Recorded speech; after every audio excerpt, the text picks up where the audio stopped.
Ermənistanın yeni müharibəyə hazırlaşması ilə bağlı məlumatlar yayılıb. Ermənistan hakimiyyəti xarici auditoriyaya ünvanlanmış sülhə hazır olduqlarını bildirən bəyanatlarına baxmayaraq Azərbaycanla yeni müharibəyə fəal şəkildə hazırlaşırlar və bu barədə Kalibr Az məlumat yayıb. Bildirilir ki, rəsmi İrəvanın son addımlarının məntiqi revanşist əhval-ruhiyyənin güclənməsi və sürətli militarizasiya prosesi bölgənin Ermənistan tərəfindən təxribat törədilmiş yeni müharibə astanasında olduğunu göstərir. Üstəlik, Ermənistan artıq qarşıdurmanın yeni mərhələsinə hazırlığını gizlətmir. Belə ki, keçən həftə hökumət iclasında elan edilib ki, 1 aprel 13 iyun tarixləri arasında ölkədə ehtiyatda olan hərbiçilərin toplanışı keçiriləcək. Diqqət çəkən məqam odur ki, bu toplanış rekord müddətdə tam 10 həftə davam edəcək ki, bu da standart hazırlıq müddətini xeyli üstəliyir.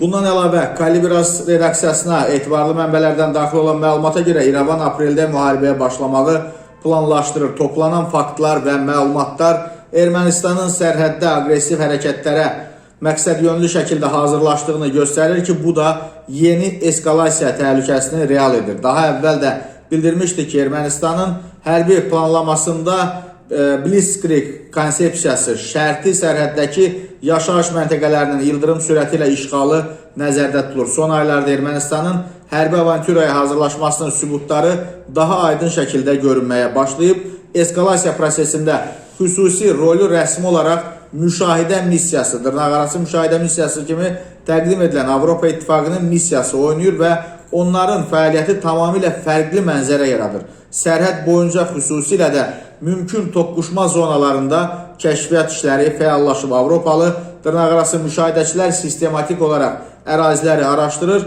zəif mövqeləri müəyyənləşdirir, Azərbaycan ordusunun dislokasiyasını təhlil edirlər. Faktiki olaraq monitoring adı altında Ermənistan hərbi komandanlığına məlumat ötürməklə məşğuldurlar ki, bu da neytrallıq prinsipinin kobud şəkildə pozulması deməkdir. Bu aktivlik Ermənistanın militarizasiyasının digər təhlükəli əlamətləri ilə üst-üstə düşür. Ermənistanın hücuma hazırlaşdığını açıq şəkildə göstərən əsas əlamətlərdən biri də Azərbaycanla sərhəddə 10 istehkamlaşdırılmış hərbi mövqenin tikilməsidir. Bu obyektlər struktur və yerləşmə baxımından müdafiə üçün deyil, hücum üçün nəzərdə tutulub. Onların dislokasiyası strateji əhəmiyyətli əraziləri atəş nəzarətində saxlamaq üçün xüsusi hesablanıb. Bu da sərhədyanı bölgələrin təhlükəsizliyini ciddi şəkildə təhdid edir. Üstəlik, bu mövqelər xüsusi tunellərlə birləşdirilir və bu tunellər Ermənistanın diversiya qrupları tərəfindən Azərbaycana qarşı təxribat törətmək üçün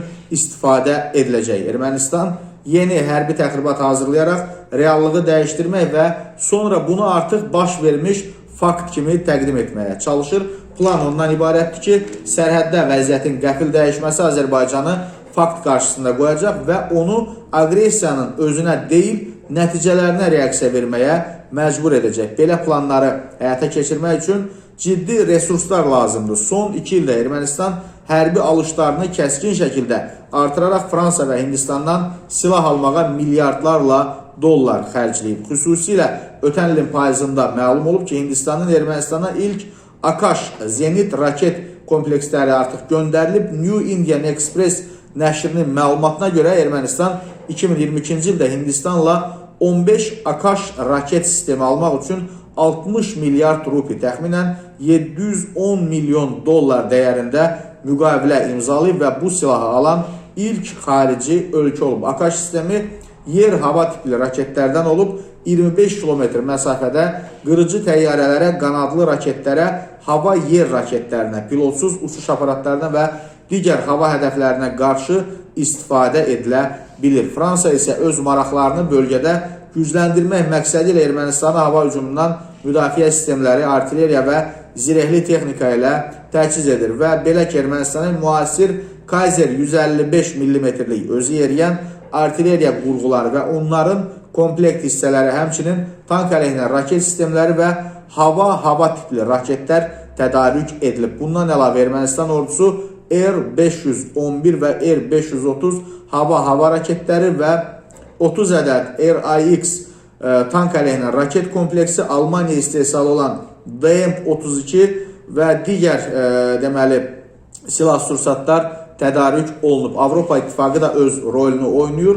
Xüsusilə də Avropa Sülh Fondu vasitəsilə ayrılan maliyyə yardımları birbaşa və ya dolayısıyla Ermənistanın militarizasiyasına sərf edilir. Bu misli görünməmiş silahlanma səviyyəsidir və Ermənistanın müdafiə strategiyası ilə heç bir uyğunluğu yoxdur. Bütün faktlar göstərir ki, Ermənistan aqressiyaya hazırlaşır. Ermənistanın hərbi infrastrukturunun digər əsas elementi Lori bölgəsinin Xarkov kəndində Yunan tərəfinin fəal dəstəyi ilə inşa edilən körpüdür. Bu vacib bir logistik obyektidir və hərbi texnikanın və qüvvələrin döyüş zonasına sürətli şəkildə çatdırılmasına imkan verəcək. Beləliklə, qısa müddət ərzində sərhəddə qüvvələrin kəskin artırılması üçün şərait yaradılır ki, bu da qəfil hücum senarisi üçün kritik amildir.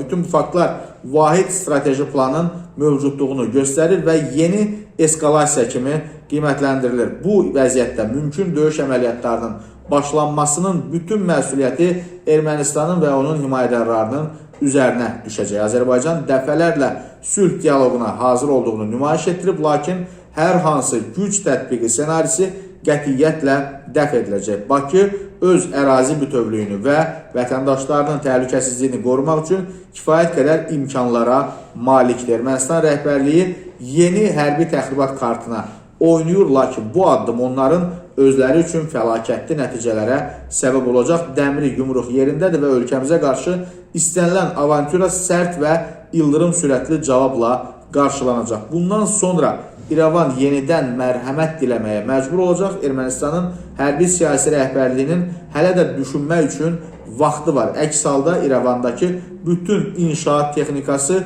Yerablur qəbristanlığının genişləndirilməsi üçün istifadə olunacaq. Nə üçün? Yeni yük 200 karvanları üçün.